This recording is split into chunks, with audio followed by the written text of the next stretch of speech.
Les procédés de fabrication de Xometry expliqués. La coulée sous vide.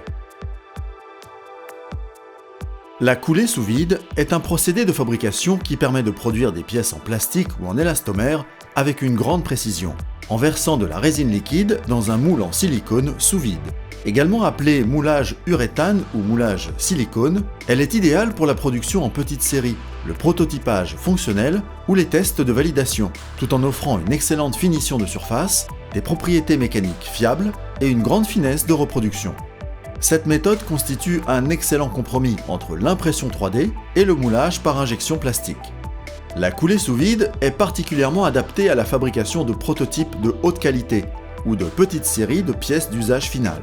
Elle permet de reproduire des géométries complexes de manière rentable, avec une grande précision, un rendu esthétique et une bonne flexibilité en matière de propriétés.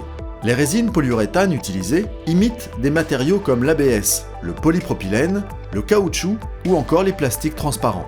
Elles offrent une vaste gamme de propriétés mécaniques et esthétiques adaptées à de nombreux secteurs industriels. Contrairement aux presses d'injection, les équipements de coulée sous vide sont plus compacts. Ils se composent d'une chambre à vide, d'un moule en silicone et d'un système de mélange.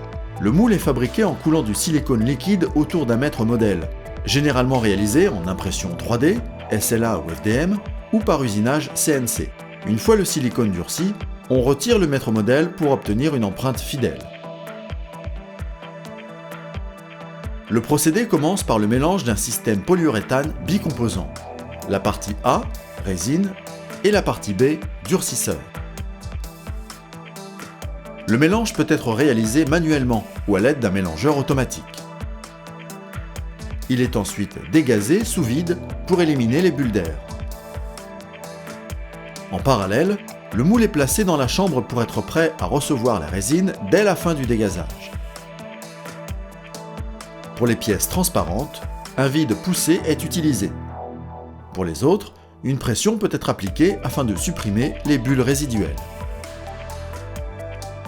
Les moules en silicone reproduisent fidèlement les moindres détails du mètre modèle, à l'exception des éléments inférieurs à 0,5 mm. Les textures, motifs ou inscriptions du modèle sont parfaitement transférées, avec des finitions mates, semi-brillantes ou brillantes, sans post-traitement nécessaire. Grâce à la souplesse des parois du moule, il est possible de démouler facilement des formes complexes ou avec contre-dépouille, sans avoir recours à des inserts. La résine durcit directement dans la chambre. Selon le matériau utilisé, la chambre peut être chauffée pour accélérer la polymérisation. Le temps de durcissement varie généralement entre 2 et 4 heures selon la géométrie de la pièce et la formulation, transformant la résine liquide en une pièce durable qui conserve sa forme, ses dimensions et sa finition. Une fois durcie, la pièce est démoulée. Chaque moule peut généralement être réutilisé plusieurs dizaines de fois avant de s'user, ce qui rend le procédé particulièrement adapté aux petites séries. Peu de post-traitement est requis, si ce n'est la suppression des carottes d'injection ou une éventuelle peinture pour des raisons fonctionnelles ou esthétiques. Récapitulons ce que nous avons appris dans cette vidéo. La coulée sous vide est une méthode flexible de fabrication en petite série utilisant des moules en silicone. Elle permet de produire des pièces rigides ou souples à base de résine polyuréthane. Elle offre des pièces de haute qualité, riches en détails, idéales pour le prototypage ou la pré-série. Le procédé reproduit textures et formes complexes tout en minimisant les bulles ou défauts. C'est une solution idéale pour les tests fonctionnels, les échantillons marketing et les productions limitées, avec des coûts d'outillage faibles et des délais courts. Xometry, quand vos idées deviennent réalité.